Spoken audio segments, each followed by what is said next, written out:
Uma boa noite a todos. Vamos continuar com o penúltimo capítulo do livro Nos Domínios da Mediunidade, sendo que o nosso irmão André Luiz Ramos já está conosco, ele virá. Então, ele vai fazer a segunda parte, que é o término do livro, né? Capítulo 30. Então, nessas anotações de serviço, é muito interessante, porque o André Luiz tira as dúvidas que ele tem em relação à aplicação da mediunidade, né? A maneira, o emprego da mediunidade, a missão da mediunidade na vida de cada um de nós. Então, muitas dúvidas ele tira, aproveitando esse mestre do conhecimento, que é o Aulus, né? Então, ele começa, né,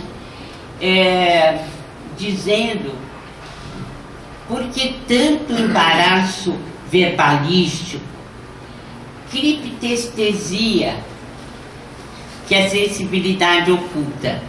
Aqui, André Luiz, como se ele pensasse em voz alta e estivesse falando com o Aulus a respeito das incongruências do nosso mundo.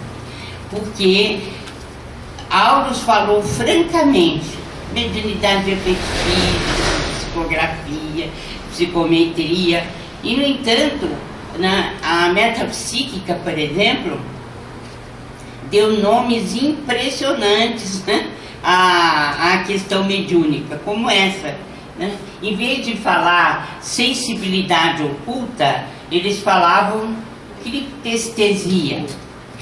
Ao invés de falar em conhecimento de fatos sem o concurso dos sentidos carnais, eles falavam metagnomia.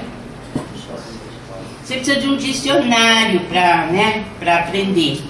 Outra coisa, os médiuns não tinham esse nome, eram sujeitos, né? Muitos chamavam de sujeitos.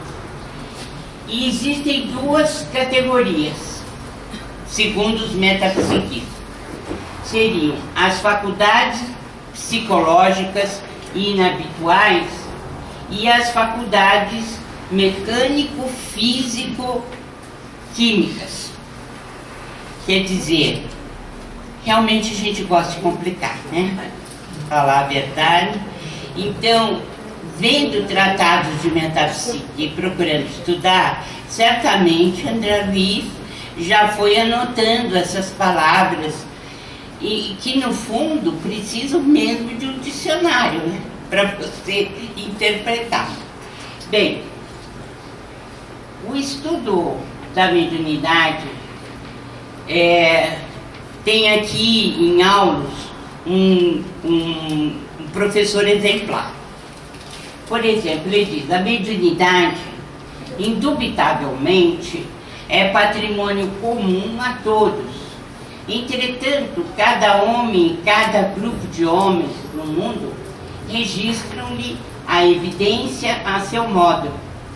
De nossa parte, é possível abordá-la com a simplicidade evangélica, baseados nos ensinamentos claros do Mestre, que esteve em contato incessante com as potências invisíveis ao homem vulgar, curando obsidiados, levantando enfermos, conversando com os grandes instrutores materializados no Tabor, ouvindo os mensageiros celestiais em Getsemane e voltando ele próprio a comunicar-se com os discípulos depois da morte na cruz. Entretanto, a ciência terrestre, por agora, não pode analisá-la sem o rigor da experimentação. De uma certa forma, o que Aulus está querendo justificar esse palavrório todo do metapsiquista, né? Mas, e também a gente, de uma certa maneira, dá razão a ele. Por quê? Porque, na verdade, a ciência caminha E ela procura empregar palavras novas e ela tem muito receio de estar empregando palavras evangélicas, né? Infelizmente. Vai chegar um momento em que tudo isso vai desaparecer e a súmula do conhecimento será a aquisição de todos, né? Nós temos certeza disso. Por enquanto, fiquemos com a classificação de Kardec, com a classificação dele mesmo, Aulus, nesse livro, a respeito do que é mediunidade, quais são as categorias da mediunidade, aquilo que Paulo falava, né, a diversidade dos carismas, que são os diferentes tipos de mediunidade.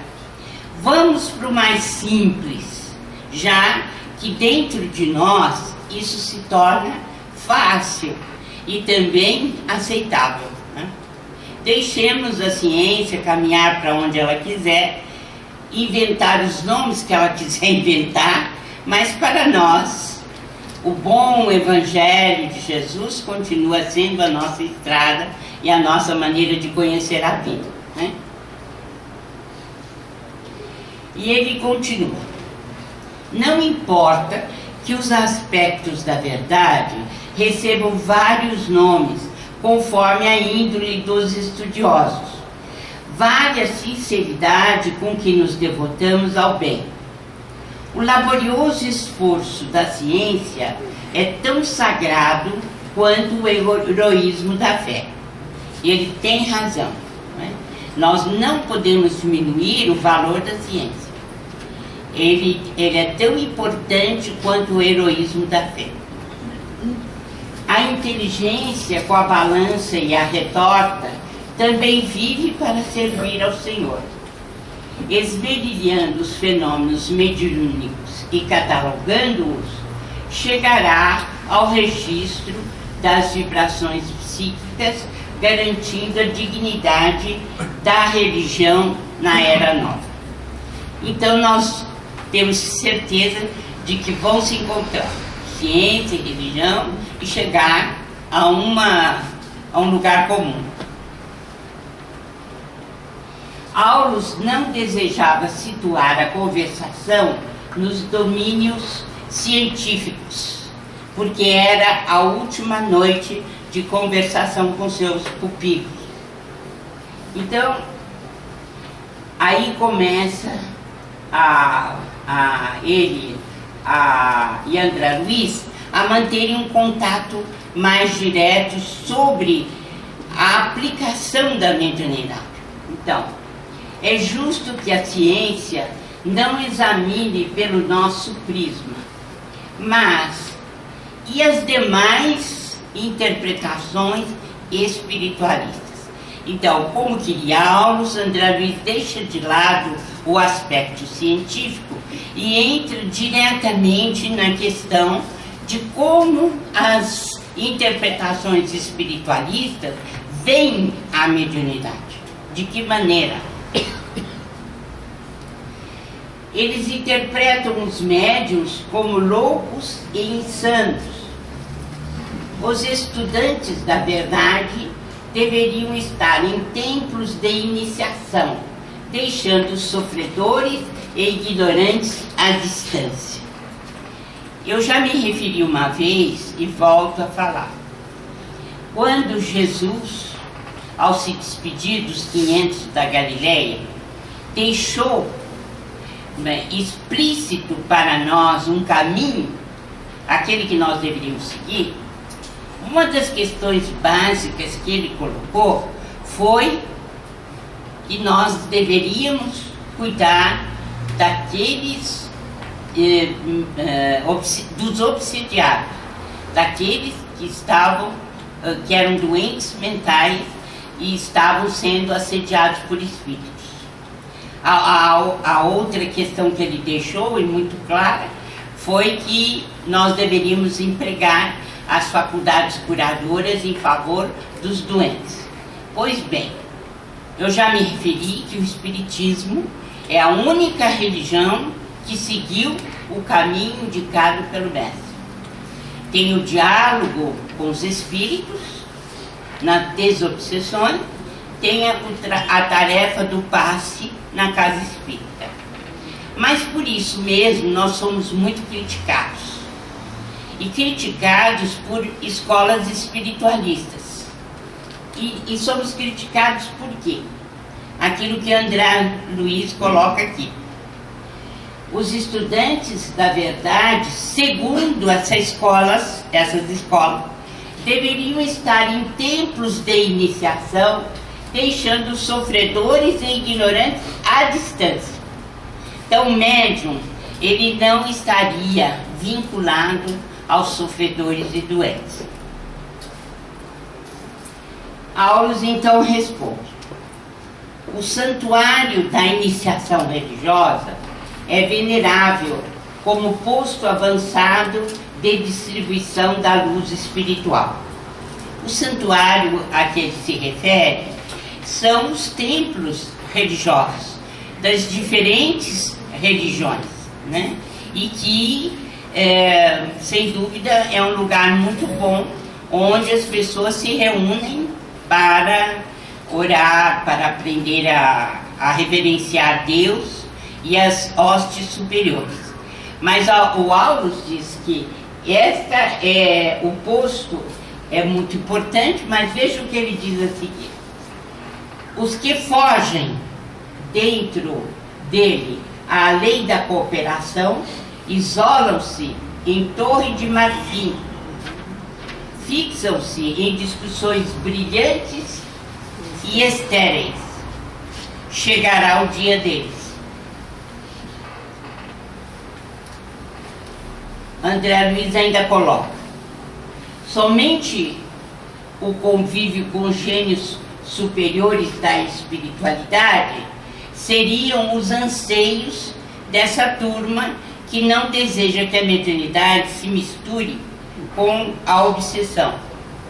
Então, as manifestações mediúnicas vulgares são lançadas à obsessão e à enfermidade e devem ser entregas a si mesmo.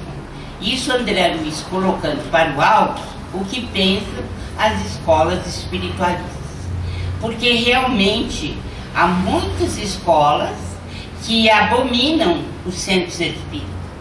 Por quê? Porque nós fazemos reunião de desobsessão para o diálogo terapêutico das criaturas que estão enfermas mentais. E isto é levado à conta de uma reunião assim de baixa categoria. O que ele fala aqui, ó, né? São reuniões mediúnicas vulgares, segundo ele, né? E que a obsessão e a enfermidade devem ser entregues a si mesmas e que o médium não deve se imiscuir. Aulus falando sobre isso. Isso é comodismo sob o rótulo de cultura. Os gênios realmente superiores da espiritualidade jamais abandonam os sofredores e os pequeninos. Olha que resposta, né? Então, se for mesmo um gênio tutelar, se forem espíritos de escola, eles não abandonam os sofredores e os pequeninos. E até eu cito no meu livro Chico Xavier, Meus Pedaços do Espelho, exatamente o momento em que Chico vai visitar a colônia Santa Marta, dos leprosos. E quando ele vai chegando à porta do leprosário, numa das visitas que ele fez, ele começou a chorar. Chorava muito. E a dona Elba Álvares, que era a encarregada de fazer as visitas ao leprosário e que levava o Chico para essas visitas, começou a ficar preocupada de vê-lo chorar tão intensamente e disse: Chico, há alguma coisa errada? Você está chorando? Aí ele disse assim: não, minha irmã, não se incomode. não aconteceu nada. O que acontece é que o mentor desta casa veio nos receber à porta e disse que hoje beijará todos os internos. Quem era o mentor da casa? Quem era?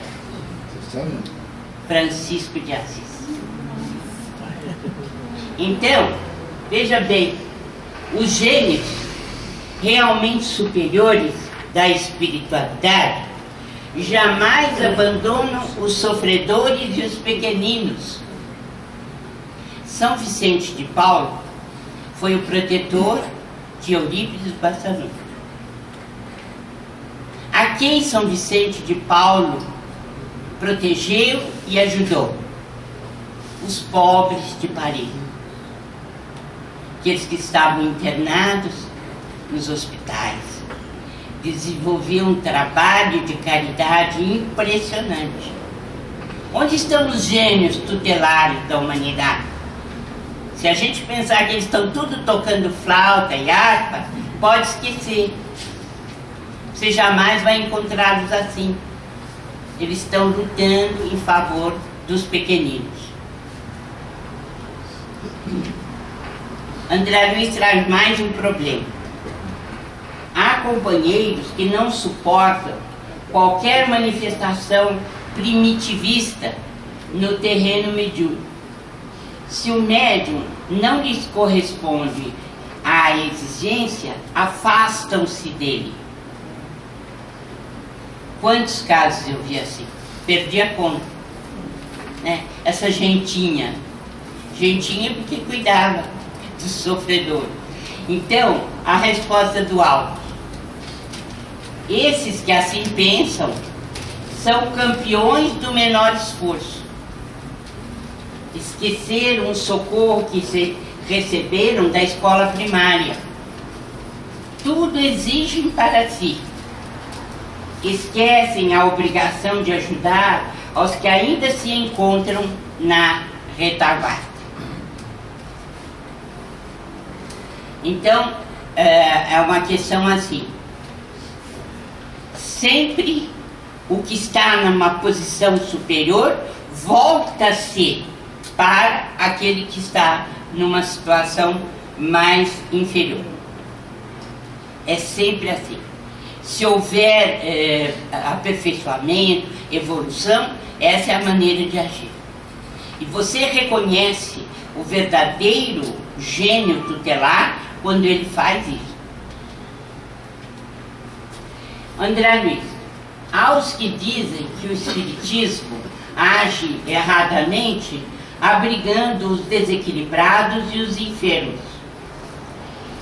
Dizem que os espíritas convertem seus templos em refúgios de alienados mentais. Nós cansamos de ser considerados assim pelos psiquiatras.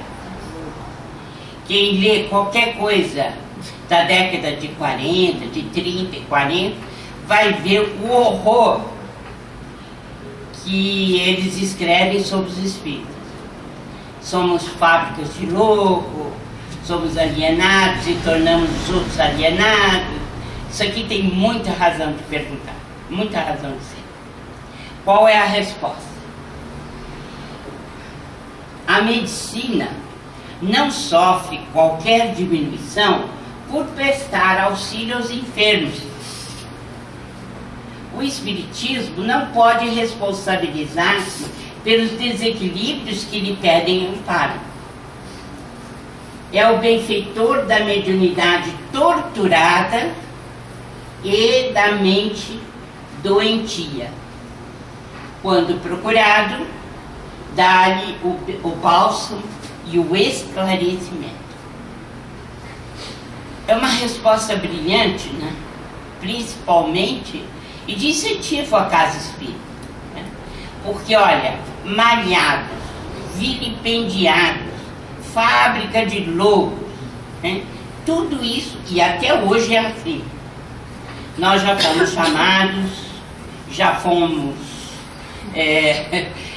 já pintaram e bordaram sobre o espiritismo, né? No entanto, as casas espíritas continuam. Por quê? Porque é o desenvolvimento da humildade nós precisamos ter, né?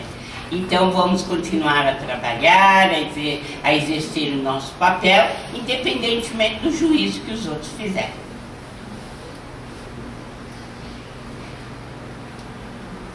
É muito fácil inventar teorias que nos exoneram do dever de servir.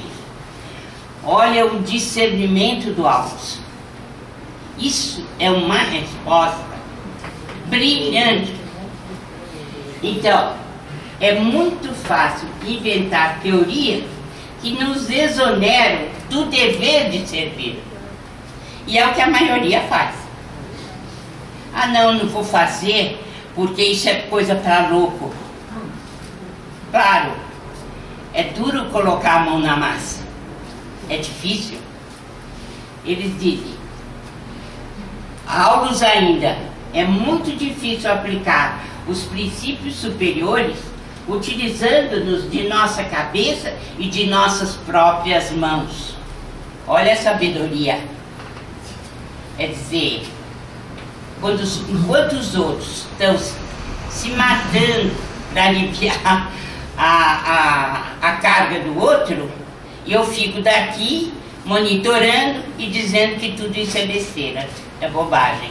É claro, o que eu estou fazendo? Um louvor à minha preguiça. Porque enquanto os outros fazem, eu descanso. Mas é um descanso que mais tarde vai ter suas consequências. Se a recuperação do mundo e de nós mesmos estivesse circunscrita a lindas palavras, o Cristo, que nos constitui o padrão de todos os dias, não precisaria ter vindo ao encontro dos necessitados da terra. Olha que resposta! Olha que resposta! Quer dizer, por que Jesus veio? Se palavras bastam, o que ele faria? O que o Aulus diz assim, aqui, olha. Bastaria que ele enviasse proclamações angélicas à humanidade, sem padecer-lhe de perto a incompreensão e os problemas. O bem começa de nós mesmos. Então, olha, esses dois últimos capítulos são inesquecíveis. O médium precisa botar a mão na charrua, não olhar para trás e trabalhar. Não existe outra possibilidade para ele, porque senão vai ser a enxada enferrujada que ficou sem trabalho. Precisa trabalhar. Ainda André Luiz quem coloca o problema para ser resolvido. Há quem afirme que em todos os processos de obsessão funciona implacável a lei de causa e efeito, e que por isso não vale interferir. Deixa como está obsedado, que continua obsedado, qual o problema? Amanhã ou depois sara. Eu já ouvi isso muito, né? Aí o Aulus falando aí, mera argumentação do egoísmo bem nutrido seria abandonar os doentes sob o pretexto de que são devedores perante a lei. Só o amor puro, serviço incessante, são capazes de garantir-nos a redenção. Como desprezar os que sofrem? Hoje é o vizinho, mas amanhã pode ser um de nós. É preciso a cooperação entre as vítimas do espinheiro. Sem isso, será mais longa e difícil a tarefa salvadora. Então, podemos ter certeza de que o auxílio aos obsidiados é um auxílio a nós mesmos. Os espíritos, comunicando por Chico Xavier, dizem que a sessão de desobsessão é uma clínica psiquiátrica em ação. Eles levam em consideração e muito o auxílio da desobsessão no planeta. E quanto mais nós tivermos diálogo com esses espíritos, muito mais resultados em prol da sociedade nós vamos ter.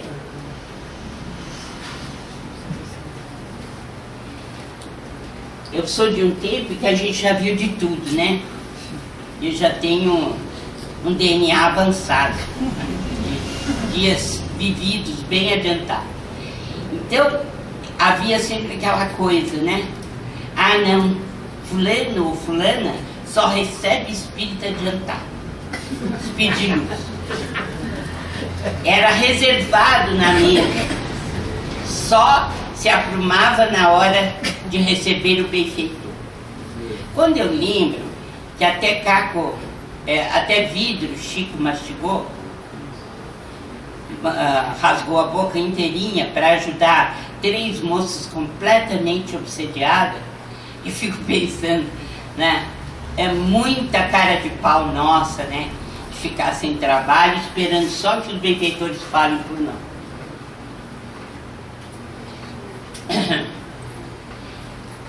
Seria o mesmo, continua Alves, que relegar crianças ao abandono sob a alegação de que lhes cabe o dever de procurar a virtude e a sabedoria por si mesmos.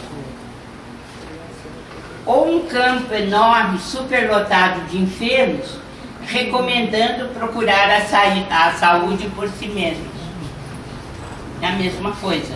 Quer dizer, onde está o nosso espírito humanitário? Se perguntar. André Luiz, não devemos atender a nenhum problema de mediunidade complexa? Dizem que a religião não passa de muletas e ninguém deve procurar assistência dos mentores. Resposta do Alves: isso seria suprimir a escola e o amor imanente na criação inteira. A religião é um santuário de educação da alma em seu gradativo desenvolvimento para a imortalidade. Quer dizer, é nosso dever ajudar. Quem tem mais informação e formação tem por obrigação ajudar.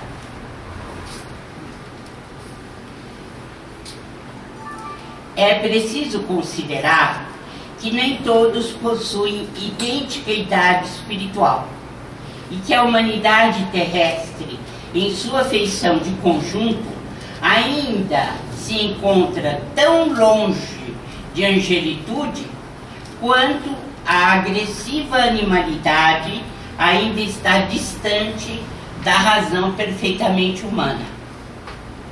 É muito cedo para que o homem apele para a verdade total. Por agora, é imprescindível trabalhe intensivamente com devoção ardente e profunda ao bem, para atingir mais amplo discernimento das realidades fragmentárias ou provisórias que o cercam na vida física. Aqui está bem claro que nós ainda estamos tateando, iniciando o nosso progresso espiritual, que a verdade total é ainda uma utopia para nós.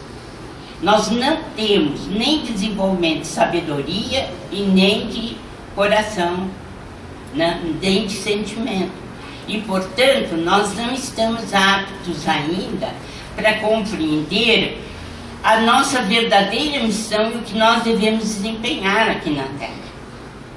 Nós temos que ter muita consciência de que nosso caminho é o bem. Como ele diz aqui, fazermos o bem.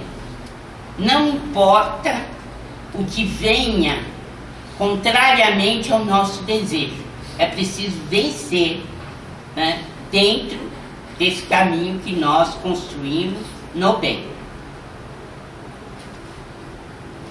A ausência de escolas do espírito ou a supressão dos instrutores constituiriam a multiplicação dos hospícios e o rebaixamento do nível moral, porque sem o apelo à dignificação da individualidade em processo de crescimento mental e da sublimação do tempo, não poderíamos contar senão com a estagnação das linhas inferiores da experiência. O que ele está dizendo é o seguinte, que nós devemos valorizar os templos religiosos que colocam para fora ou ressaltam a parte mais importante da criatura humana, que é o espírito, a alma. Nós temos que ressaltar a importância disso que ele chama escolas do espírito. É muito importante. Então, se nós não tivéssemos os centros espíritas no Brasil, podem ter certeza de que aumentariam muito os hospícios na face do nosso país. É o que ele está dizendo aqui, ó. E haveria um rebaixamento moral muito maior do que estamos tendo. Ajuda muito a coletividade. Há muito empenho dos benfeitores nessa ajuda. Não é palpável para nós por enquanto, mas o será um dia.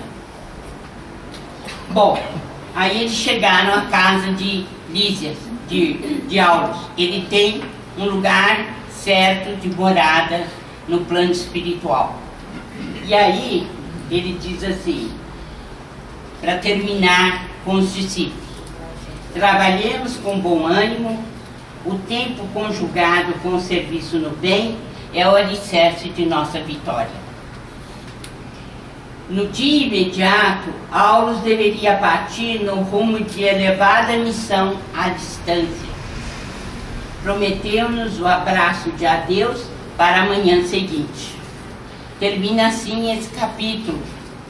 E agora vai iniciar-se o último, que o nosso André Luiz vai nos oferecer nesta noite.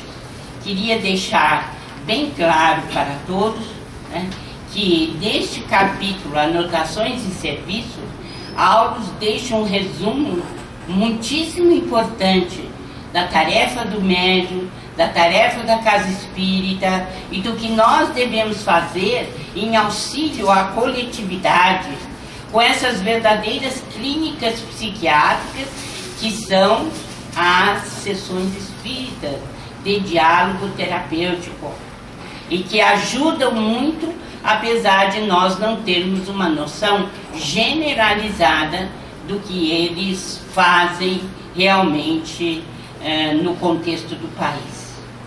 Então, com vocês, o André Luiz.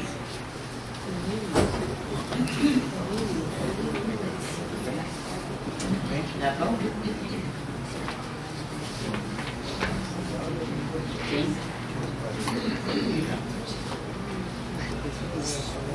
Boa noite, amigos. Boa noite, internautas. Nesse momento, Aulos e André Luiz já estavam começando a ficar preocupados porque estariam se despedindo do Aulos, né? E na manhã seguinte que eles se encontram, eles estão caminhando por alguns locais na direção de uma casa na qual André Luiz e Hilário iriam fazer um socorro de uma criança que estava doente. E no caminho, Aulus, como realmente um mestre, ele aproveita a experiência da caminhada e mostra alguns fatos que iam ocorrendo e acabou discorrendo sobre a mediunidade em coisas simples que eu confesso que eu mesmo não havia enxergado dessa forma. Como a mediunidade se manifesta em muitas coisas. E aí o Aulus diz, vejam, a mediunidade, como instrumentação da vida, surge em toda parte. O lavrador é um médium da colheita. A planta é um médium da frutificação. E a flor é um médium do perfume. Nós grifamos aqui instrumentação da vida, a mediunidade como instrumentação da vida. Então a mediunidade ela é algo que ela é inerente à criação divina. É inerente porque ela é um mecanismo pelo qual algo é doado, e nós temos o doar e o receber. É lindo enxergar que o lavrador é um médium da colheita, que na colheita ele vai e leva todo o que foi obtido com o plantio, mas houve o trabalho. Então mediunidade não é apenas a questão de eu transmitir ou de eu doar ali, mas tem um trabalho intrínseco, como é o caso da planta, sendo médium da frutificação. Olha quanto trabalho interior a planta desenvolve para, consequentemente, entregar o fruto para a gente. O fruto ser gerado. Ou mesma coisa, a flor ser médium do perfume. É lindo isso. A flor é o médium do perfume. Então, ela transmite. Aí ele diz, em todos os lugares, damos e recebemos, filtrando os recursos que nos cercam e moldando-lhes a manifestação segundo as nossas possibilidades. Todos somos médiuns, mas todos mesmo, inclusive com essa interpretação que o Aulus deu para a gente agora, através, só lembrar, em todos os lugares, damos e recebemos, filtrando os recursos que nos cercam.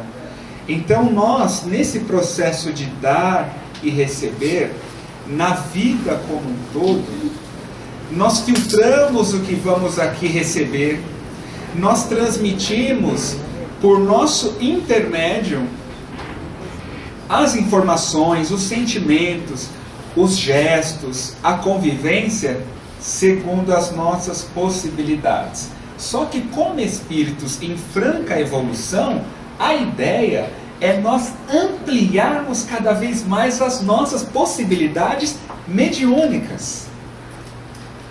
Mesmo porque, como seres humanos, no capítulo anterior diz a nossa distância com a angelitude. Então o processo de aperfeiçoamento se dá, da própria mediunidade, se dá com a aquisição moral. A moralidade, ela é um recurso imprescindível para ampliar a nossa possibilidade de dar e receber. Porque é na nossa moralidade, é no amor, no exercício da caridade, os sentimentos que a gente vai renovando, é nisso que mora o processo de sintonia. Então, que perfume eu ofereço durante o café da manhã? Que perfume moral, que perfume de emoção ou de sentimento que eu ofereço?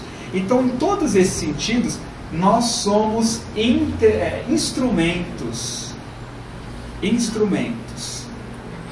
Que tipo de frutos, trazendo agora até do ponto de vista mais metafórico, os frutos que nós vamos transmitir? Porque dentro do fruto tem semente, que vai multiplicar. Assim é o que é esperado de todos nós, quando até no próprio Evangelho diz sobre a obra do Cristo, a árvore do Evangelho, de nós multiplicarmos essa semente, principalmente por meio da nossa possibilidade de transmitir novos perfumes de sentimento, de compreensão, e o trabalho constante para aperfeiçoar isso, novos frutos. E aí no caminhar, Aulus é fantástico que ele vai indo e mostra. Nosso orientador indicou o operário que aplainava enorme peça e observou. E ali eles viram uma carpintaria. Possuímos no artífice o médium de preciosas utilidades. Da devoção com que se consagra ao trabalho, nasce elevada percentagem de reconforto à civilização.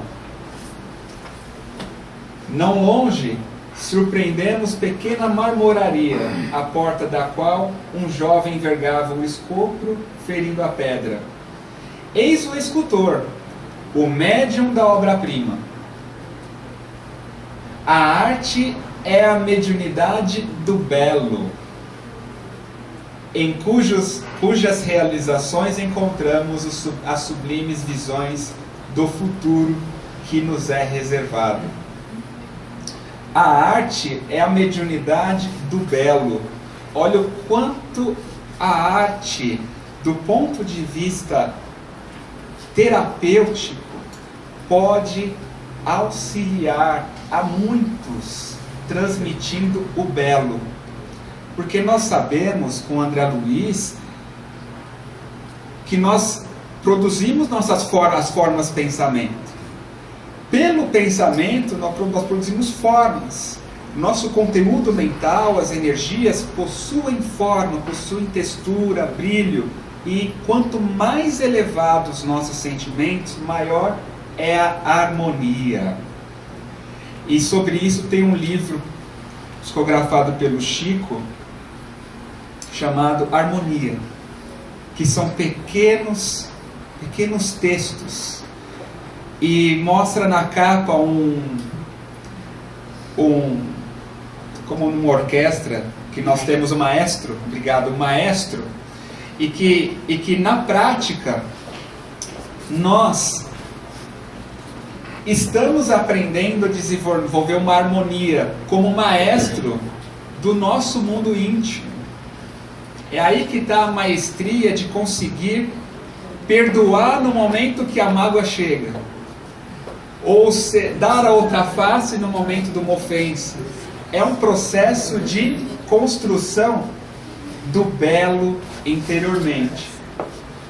Em outro local, eles enxergam os companheiros que estavam promovendo a higiene pública na rua, removendo o lixo de extensa praça. Eles dizem, Aulus diz, aqui temos os varredores, disse em respeitoso acento, valiosos médiuns da limpeza. Valiosos médiuns da limpeza. Porque por intermédio deles a limpeza se manifesta. Por intermédio da planta, o fruto se manifesta. Por intermédio da flor, o perfume se manifesta. Então a mediunidade é esse mecanismo que, por intermédio de nós, algo se manifestará ao outro. Vemos aqui o fórum onde o juiz, aqui me chamou muita atenção, o fórum onde o juiz é o médium das leis. Por intermédio do juiz, a lei se manifesta. Né?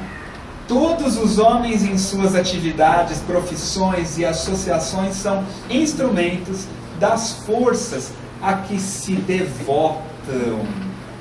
Aquilo que nós nos devotamos na labuta, no trabalho, nós somos instrumentos daquilo tudo. Somos médiuns. Produzem de conformidade com os ideais superiores ou inferiores, em que se inspiram, atraindo os elementos invisíveis que os rodeiam, conforme a natureza dos sentimentos e ideias de que se nutrem.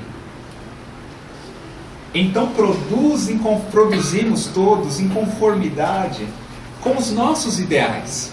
Quando nós temos o Cristo como nosso ideal, quando nós temos o amor, a caridade, essa questão de nós sermos discípulos de alguém que só serviu, de alguém que só amou, discípulos de alguém que foi ao encontro da dor e trabalhou sem parar, de não ver visualizações do Cristo na preguiça, nas reclamações, sempre produzindo. Quando colocamos o nosso ideal, trazendo um modelo superior, que para nós uma referência maior, o Cristo, para outros de nós, outros companheiros de outras religiões, mas o ideal superior, nós nutrimos nosso pensamento para uma harmonia maior. E passamos a manifestar um trabalho diferente. Porque não é porque nós estamos no meio profissional, voltando, no meio profissional, que nós não estamos sendo médiuns. Estamos sim. Queira ou não queira, estamos sendo médiuns de acordo com a sintonia dos nossos ideais. Se são superiores, vamos atrair elementos invisíveis de ordem superior. Se nossos ideais forem inferiores, tais como alimentado pela arrogância, pelo egoísmo, ou simplesmente para ter dinheiro e entrar na luxúria, são ideais inferiores que iremos, na verdade, atraímos elementos invisíveis, que sejam energias, sejam entidades, sejam situações, que vão estar em sintonia com o que a gente vibrou. Então o ideal, como ele vibra, queira ou não, nosso pensamento é inesgotável, por que então não alinhar nosso ideal àquilo que é superior? Aí nós tornamos nossa profissão um sacerdócio. Nós tornamos a nossa profissão um meio da nossa própria redenção. Então não vai ser uma atividade profissional porque o chefe pediu, mas vamos fazer nem com a má vontade, mas alinhando a boa vontade nesse ideal de servir e ser instrumento de forças maiores que nos rodeiam, essas forças superiores, as forças do bem. E aqui a gente lembra um aspecto interessante que estudamos sobre a sintonia, as ondas mentais, que faz parte aqui a frequência dos sentimentos que nós vamos irradiar e toda essa parte. A família consanguínea é uma reunião de almas, porque nesse momento eles chegaram na casa do menino que seria socorrido, o momento final da despedida. E eles entram e enxergam a família no café da manhã, o pai, a mãe, 3 crianças, e o menino, não estava na mesma poltrona, deitado, pálido, bastante adoecido. E Aulus observa a cena e diz que a família consanguínea é uma reunião de almas em processo de evolução, reajuste, aperfeiçoamento ou santificação. A primeira reflexão que eu fiz foi pensar, a minha família atual é uma reunião de almas, em qual processo hoje me encontro? Aí convido a todos levarem para casa essa pequena lição de casa para refletir sobre hoje a minha família consanguínea. Estou em processo de evolução nela, ou é fortemente o reajuste, aperfeiçoamento ou santificação? Claro que vai ser uma mescla disso tudo, mas às vezes destaca algo mais de acordo com a nossa necessidade, a convivência, né? Então isso eu achei curioso. O homem e a mulher abraçando um matrimônio por escola de amor e trabalho, honrando o vínculo dos compromissos que assumem perante a harmonia universal. Nele se transformam em médiuns da própria vida, responsabilizando-se pela materialização a longo prazo dos amigos e dos adversários de ontem, convertidos no santuário doméstico em filhos e irmãos. Então é um outro exercício da mediunidade, né, como médiuns da própria vida. E nós somos responsáveis, pensando como pais ou mães, né, é uma manifestação mediúnica, trazer esses adversários do ontem para ajudar no encaminhamento. Mas me chamou muita atenção a primeira parte também, como matrimônio, casamento, como escola de amor e trabalho. Escola de amor e trabalho.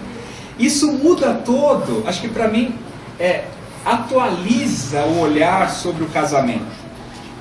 Porque nós passamos a perceber que aquela pessoa com quem casamos, ela faz parte ela também se matriculou conosco nessa escola de amor e trabalho. E não há como negar que o trabalho é importante, porque o trabalho nos vincula ainda mais com aquele ser. Quando feito com amor, mais ainda. Então acredito que numa terapêutica nossa, com o cônjuge, a reflexão dessa do amor e trabalho é imprescindível. De trabalharmos no bem, de sermos unidos com o nosso companheiro ou companheira em todos os trabalhos que vão verticalizar, que vão nos fazer subir nessa escala. Aí nesse caso, as discussões, as briguinhas, as coisas menores passam a ficar em segundo plano. A gente alia o foco em estar unido, primeiro na humildade de estar numa escola como aluno, para aprender o amor com essa pessoa ou com outra. E aqui dá um caminho grande de estudo que Aulus plantou uma sementinha para a gente refletir. A família física pode ser comparada a uma reunião de serviço espiritual no espaço e no tempo, cinzelando corações para a imortalidade. É aí que nós vamos lapidando os corações, nossos corações dentro do lar. E aí quando eles terminam o encontro, antes de Aulus ir embora, ele pede para André Luiz fazer uma prece. E aqui a gente coloca essa parte final, que André Luiz, ele levanta a mão, os olhos para o céu e diz: Senhor Jesus, faze-nos dignos daqueles que espalham a verdade e o amor. Acrescenta os tesouros da sabedoria nas almas que se engrandecem no amparo aos semelhantes. Ajuda aos que se despreocupam de si mesmos, distribuindo em teu nome a esperança e a paz. Ensina-nos a honrar-te os discípulos fiéis com o respeito e o carinho que lhes devemos. Extirpa do campo de nossas almas a erva daninha da indisciplina e do orgulho, para que a simplicidade nos favoreça a renovação. Não nos deixes confiados à própria cegueira e guia-nos o passo no rumo daqueles companheiros que se elevam, humilhando-se e que por serem nobres e grandes diante de ti, não se sentem diminuídos em se fazendo pequeninos a fim de auxiliar-nos. Glorifica o Senhor, coroando-lhes a fronte com os teus lauréis de luz. Esta oração é um estudo, é uma profundidade para todos nós, porque André agradece aos benfeitores que inspiraram Aulus em toda essa jornada que o livro mostrou para a gente. E aí eles terminam a prece. Aulus, na oração, o André terminou com lágrimas, e aí Aulus, ele observa, né, revestido de radiações luminescentes, dando-nos a entender que se despedia de nós igualmente em prece, recolheu-nos num só abraço e partiu.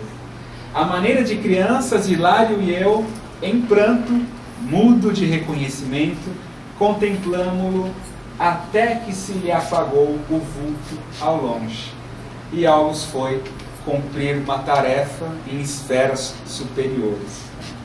O que é extremamente emocionante, como o carinho, a forma que Aulus orientava André Luiz e Hilário. E esse momento me fez lembrar, que aí é o slide final, do decálogo do médico espírita. Porque esse capítulo lhe mostra a mediunidade como um instrumento pelo qual nós expressamos ou transmitimos ou doamos aquilo, somos intermediários. E o decálogo vem ao nosso encontro no curso, por ser realizado pelo Caibar e a AME juntos.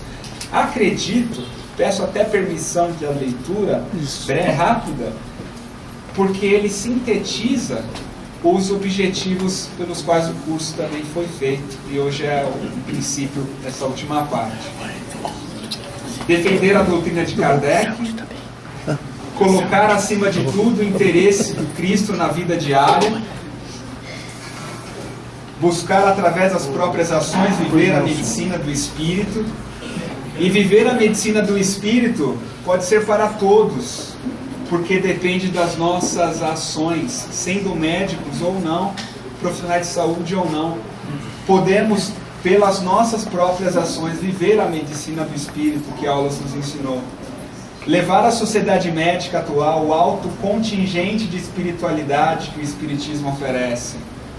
Ampliar sempre que possível os conhecimentos médicos. Colaborar em instituições espíritas. Valorizar os minutos preciosos da existência. Quantos minutos perdidos? E aqui, combater através do exemplo e da palavra a perversão dos costumes. Defender o fraco e o oprimido. Amparar o intoxicado intelectual. Amparar o intoxicado intelectual. Acima de tudo, exercer a medicina tendo em vista os desígnios divinos, reconhecendo-se como filho do Altíssimo, dispenseiro do Criador, e, portanto, como humilde servo da soberana verdade.